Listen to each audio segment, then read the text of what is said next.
हर हर महादेव। प्रिय दर्शकों, इस वीडियो में चर्चा हम करेंगे मेष राशि वालों के लिए मार्च के मिड से लेकर के पूरा अप्रैल का महीना कैसा रहने वाला है। इसी विषय पर डिटेल में चर्चा करेंगे, क्योंकि मेष राशि अर्थात बेहद संघर्ष की हुई राशि है।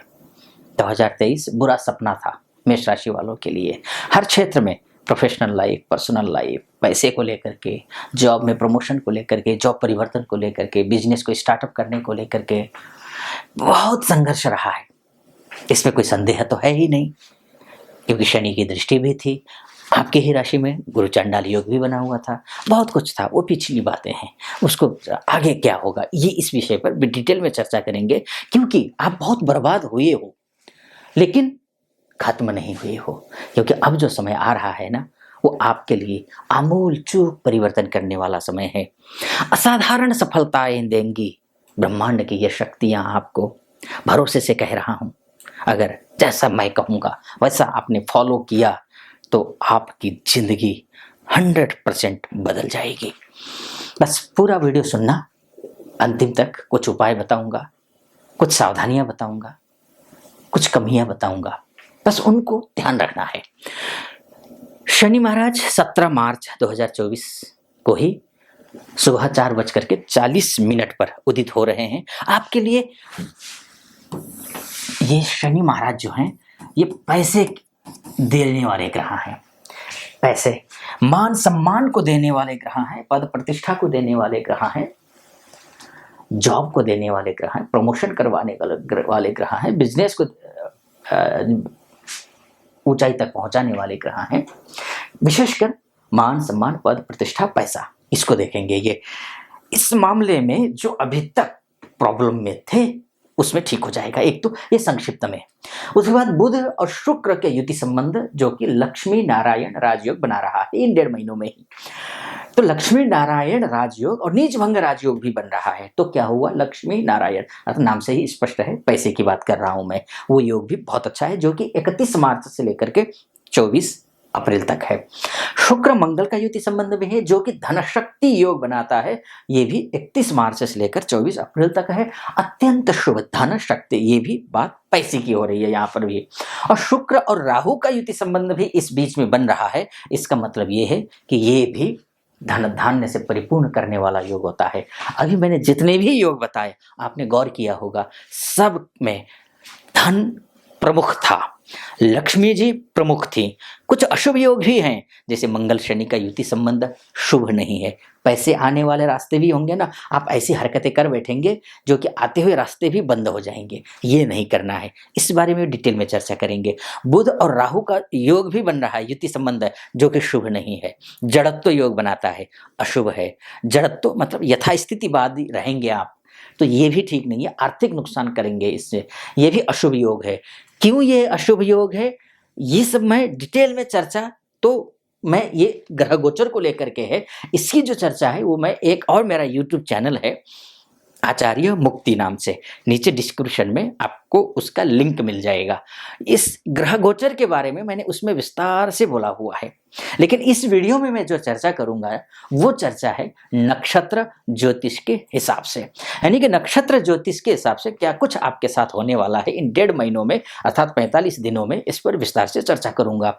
उससे पहले एक निवेदन है आपसे, अगर आप पहली बार वीडियो देख रहे हैं तो पूरा वीडियो सुनिएगा। मेरा ज्योतिषीय विश्लेषण अगर आपको उचित लगे, सटीक लगे, 100% नहीं बोलूंगा, कुछ हद तक, क्योंकि ये मोटा मोटी तौर पर है। आपकी कुंडली ही आपका डीएनए है। वास्तव में आपके साथ क्या कुछ होगा एग्जैक्ट, ये तो आपकी कुंडली से पता चलेगा। लेकिन एक मोटा मोटी तौर पर हम ये देख सकते हैं, ठीक ठाक ग्रहों की स्थिति आपके लग्न कुंडली में है, यानी कि date of birth, time of birth और प्लेस ऑफ बर्थ के हिसाब से जो कुंडली बनती है उसमें है, तो जो मैं फलादेश कर रहा हूं वो सटीक बैठेगा। अन्यथा हो सकता है कि आप निराश हों। अगर आपकी कुंडली में ग्रह भाग्य ही खराब हो, भाग्य की स्थिति ही खराब हो, अस्त हो, लग्न से मंगल अस्त हो, शनि अस्त हो, गुरु अस्त हो, या फिर पापंगत हो, या फिर त्रिकस्त हो, षडबल में कमजोर हो, दिग्बल में कमजोर हो, नैसर्गिक बल में कमजोर हो, दृग्बल में कमजोर हो, दशमांश में कमजोर हो, नवमांश में, चतुर्थांश में, या तृतीयांश में अगर कमजोर स्थिति में है तो इसका मतलब ये है कि आप बहुत महीनों से ही, बहुत सालों से ही एस्ट्रोलॉजर्स को फॉलो कर रहे हैं, फिर भी आपको रिजल्ट नहीं मिल पा रहा है, तो कहीं ना कोई बड़ी बीमारी तो है। इसलिए अगर आप डिटेल में भी चर्चा करना चाहते हैं कि नहीं आचार्य जी, एनालिसिस आचार्य जी का अच्छा लग रहा है तो कुंडली दिखानी चाहिए, ऐसा आपको महसूस होता है, तो नीचे नंबर होगा, उस नंबर पे कॉल कर लीजिए और हमारे प्रतिनिधि से बात कर लीजिए। प्रतिनिधि से बात करके फिर मुझसे बात करने के लिए आप अपॉइंटमेंट भी ले सकते हैं। एक तो ये है। तो दूसरा ये है कि अगर आपको वीडियो अच्छा लगे तो चैनल को सब्सक्राइब कर दीजिएगा, वीडियो को लाइक और कमेंट बॉक्स में महादेव का भक्त हूँ, आप पर भी महादेव की कृपा बनी रहे, ऐसी मेरी कामना। और अच्छा लगे तो हर हर महादेव 5 बार या 11 बार अवश्य लिख दीजिएगा, या फिर कोई जो भी आपके मनोभाव हैं वो लिख दीजिएगा। मैं अब आता हूँ नक्षत्र ज्योतिष के हिसाब से क्या कुछ होगा। इस पे मैंने संक्षिप्त में वैदिक ज्योतिष के हिसाब से बता दिया, अब नक्षत्र ज्योतिष के हिसाब से। शनि महाराज 6 अप्रैल को पूर्व भाद्रपदा नक्षत्र में गोचर करेंगे, जो कि आपकी राशि से आपके लिए गुरु महाराज क्या है, भाग्येश हैं। यानी कि भाग्य को देने वाले ग्रह कौन है, गुरु महाराज हैं। और शनि महाराज कौन है, मैंने आपको बताया, मान को, सम्मान को, पद को, प्रतिष्ठा को, पैसा को देने वाला कोई ग्रह है, नौकरी को अच्छा करने वाला कोई ग्रह है, बॉस के साथ में रिश्ते को अच्छे करवाने वाला कोई ग्रह है, कलीग के साथ में रिश्ते को अच्छा करवाने वाला कोई ग्रह है। आप बिजनेस करते हैं, बात पाइपलाइन पे अटक गई है, कंप्लीट बात हो नहीं पा रही है, डील फाइनल नहीं हो पा रही है, तो ये फाइनल करवाने वाला ग्रह यही है। और उसके बाद जाकर के क्लाइंट आपके दुकान तक या फिर आपके शॉप तक, आपके डेस्टिनेशन तक तो आ रहे हैं, लेकिन बात कंप्लीट हो नहीं पा रही है। वो कंप्लीट बात यानी कि बात क्लाइंट और आपके बीच में रिश्ते को मजबूत बनाने वाला ग्रह कोई है, वो भी शनि और गुरु ही हैं। तो अब ऐसी स्थिति में अगर रुका हुआ है पैसा, फंसा हुआ है, कर्ज के तले दबे हुए हैं, तब भी ये ग्रह कर्ज से मुक्त करवाने वाला ग्रह भी गुरु और शनि ही हैं। तो अब ऐसी स्थिति में ये जो शनि है ये गुरु के नक्षत्र में जाएगा, यानी कि लाभेश और कर्मेश होकर के ये भाग्येश के नक्षत्र में गोचर करने का मतलब ये है, जो भी कर्म आप करेंगे उस कर्म का फल आपको मिलेगा, उस कर्म में आपका भाग्य साथ देगा।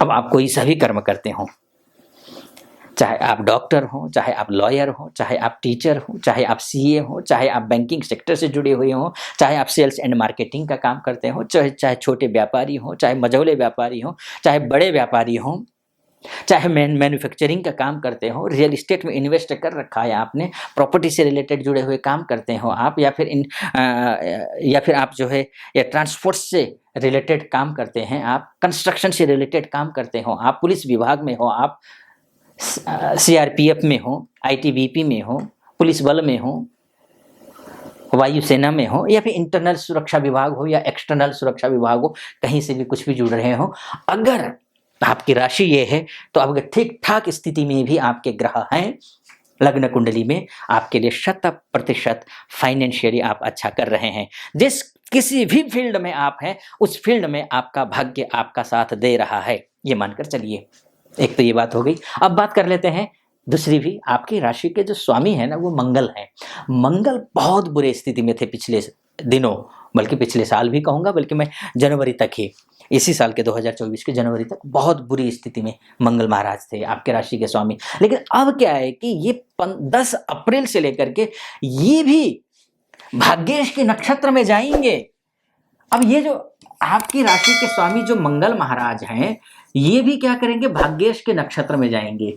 यानी कि आप अस्वस्थ हैं, आपका आत्मबल गिरा हुआ है, तो आपका स्वास्थ्य भी ठीक हो जाएगा, आत्मबल भी ठीक हो जाएगा। उसके बाद जाकर गाड़ी लेने की सोच रहे हैं, बेचने की सोच रहे हैं, घर लेने की सोच रहे हैं, पैसे के इंतजाम नहीं हो पा रहे हैं, या फिर कहीं किसी कारण से घर बेचना चाह रहे हैं लेकिन बिक नहीं रहा है, तो ऐसी स्थिति में घर बेचना हो या घर खरीदना हो, गाड़ी बेचना हो, गाड़ी खरीदना हो, प्रॉपर्टी बेचनी हो, प्रॉपर्टी खरीदनी हो, हर काम में अच्छा सहयोग मिलेगा आपको, अच्छा शुभ संकेत दिखाई दे रहे हैं।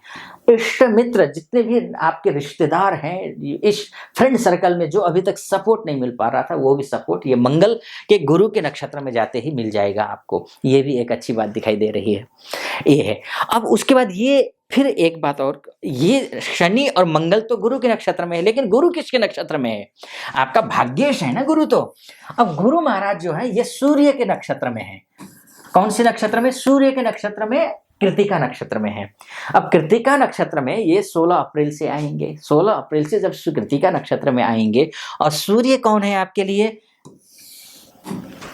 पंचमेश है। अगर आप एजुकेशन में यानी कि विद्यार्थी वर्ग हैं आप, या तो आपको अच्छी सफलता मिलेगी। चाहे कोई से भी विद्यार्थी, आप उच्च शिक्षा की तैयारी कर रहे हो, या फिर आजकल तो पढ़ाई का सीजन है, एग्जाम के सीजन ही चल रहा है, एग्जाम ही चल रहे हैं आजकल, तो उसमें आपको अच्छी सफलता मिलेगी। चाहे आप विद्यार्थी हो, स्कूल लेवल के हो, कॉलेज लेवल के हो, फिर या फिर आप यूपीएससी की तैयारी कर रहे हो, उच्च शिक्षा की कोई सिविल सर्विसेज की तैयारी कर रहे हो, सबके लिए अच्छा शुभ संकेत है। और कोई अगर विदेश जाना चाहता है, मानकर चलिए कि आइलेट्स की तैयारी कर रहा है, उसके लिए भी अच्छे संकेत दिख रहा है। इसके साथ साथ जो विदेश में रह रहे हैं हमारे भाई, हमारे बंधु, हमारी माताएं बहनें जो रह रही हैं वहाँ पर, उनके लिए भी ये जो समय है ये अच्छा है, बहुत बढ़िया है। बशर्ते आपकी कुंडली में, लग्न कुंडली में स्थितियां अच्छी होनी चाहिए, ग्रहों की ठीक ठाक हो स्थिति, तो भी, बहुत अच्छी नहीं बोल रहा हूँ मैं, ठीक ठाक स्थिति हो तो भी आपके लिए बहुत अच्छा रहेगा। उसके साथ अगर कोई वर्किंग वीज़ा के तहत या फिर पीआर के तहत या फिर एजुकेशन वीज़ा के तहत यहाँ से विदेश जाना चाहते हैं, उनको भी बार बार असफलता मिल रही हो तो उनको भी सफलता मिलती हुई दिखाई दे रही है। ये जो सूर्य का मतलब सूर्य के नक्षत्र में गुरु का जाना आपकी मनोकामना को पूरी करने वाला है, ये एक स्थिति अच्छी दिखाई दे रही है। उसके साथ में कुछ सावधानियां हैं, जैसे मैंने आपसे कहा था, जैसा मैं कहूँगा वैसा आपको करना है। अगर आप ऐसा करने में सफल रहे तो निश्चिंत रहें, आप बहुत अच्छा करेंगे। देखिए, सबसे पहले तो मैं सूर्य भी इन्हीं 1.5 महीनों में 2 राशियों को गोचर करेंगे, एक मीन राशि में, एक मेष राशि में। मीन राशि में 14 मार्च से लेकर के 14 अप्रैल के बीच में रहेंगे, जो कि उस समय आपको अत्यंत सावधान रहना है, क्योंकि वो खरमास होता है। खरमास में कुछ चीजें हैं जो आपको नहीं करनी है। क्या नहीं करना है ये आप समझ लीजिए। नामकरण आपको नहीं करना है, विद्यारंभ नहीं करना है, कर्णछेदन नहीं करना है, अन्नप्राशन नहीं करना है, उपनयन संस्कार नहीं करना है। विवाह तो स्वाभाविक है, नहीं, मुहूर्त ही नहीं है, योग ही नहीं है उस दौरान। उसके बाद गृह प्रवेश नहीं करना है, वास्तु पूजा भी नहीं करनी है। अर्थात जो भी संकल्प लेकर के, पंडित जी को बुला करके संकल्प लेकर के कोई नया कार्य शुरू करते हैं, मांगलिक कार्य, वो नहीं करना है। तो ये, लेकिन हम नियमित रूप से जो आप पूजा पाठ इत्यादि करते हैं उसमें और अधिक श्रद्धा पूर्वक पूजा पाठ करना है। अब करना क्या है ये भी आप जान लीजिए। अच्छा, 14 मार्च के बाद अप्रैल में जैसे ही सूर्य इस राशि में जाएंगे, मेष राशि में जाएंगे 14 अप्रैल से लेकर के, ये और भी ज्यादा अच्छा रहने वाला है आपके लिए, बहुत सुखद रहने वाला है। उच्च के हो जाएंगे सूर्य, वहां पर जैसे ही मेष राशि में जाएंगे उच्च के हो जाएंगे। आपके लिए लव लाइफ में जुड़े हुए हैं, कहीं कोई संघर्ष चल रहा हो तो अच्छा हो जाएगा।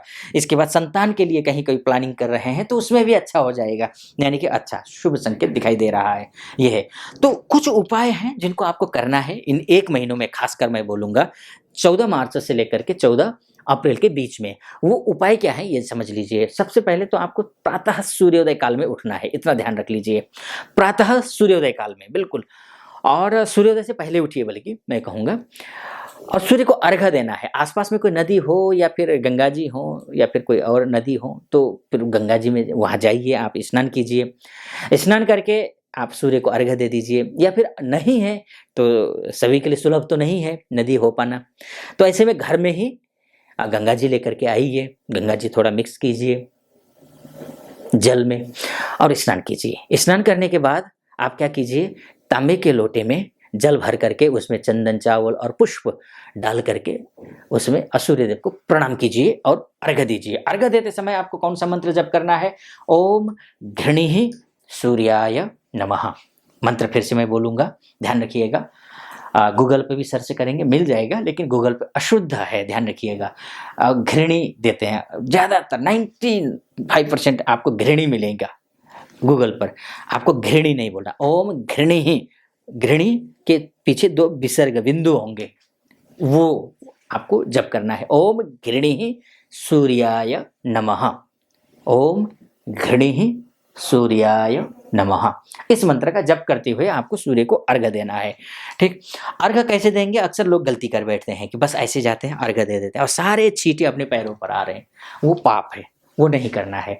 या तो गमले पे अर्घ दीजिए या फिर आप तांबे या फिर कांसे की थाली लीजिए, उस थाली में थोड़ा पानी पहले से ही रख लीजिए, ताकि ऐसे डाल देंगे तो वो छींटे अपने ऊपर पड़ते हैं, तो वो नहीं करना है। थोड़ा पानी रख दीजिए, पानी रख करके उसी के ऊपर आप अर्घ दीजिए, और उस जो जल है ना, उस जल को आप क्या कीजिए, अपने माथे पे लगा लीजिए अनामिका, और मध्यमा से उसको स्पर्श करके माथे पे लगा लीजिए, हृदय पे लगा लीजिए, ऐसे दोनों बाजुओं में उस जल को आप लगा लीजिए। तो ऐसा करने से क्या होगा, सूर्य देव आपके प्रसन्न होंगे। अब सूर्य देव प्रसन्न होने का सीधा सा मतलब ये है कि आपका हर एक काम, मनोकामना पूरी होगी, हर एक मनोकामना आपकी पूरी होगी सूर्य को अर्घ्य देने से। इसके बाद जाकर के तिल, सूर्य को अर्घ्य दे दिया, उसके बाद तिल, वस्त्र और अनाज का दान करिए, ये भी शुभ रहता है। गाय को चारा खिलाना, ये भी शुभ रहता है।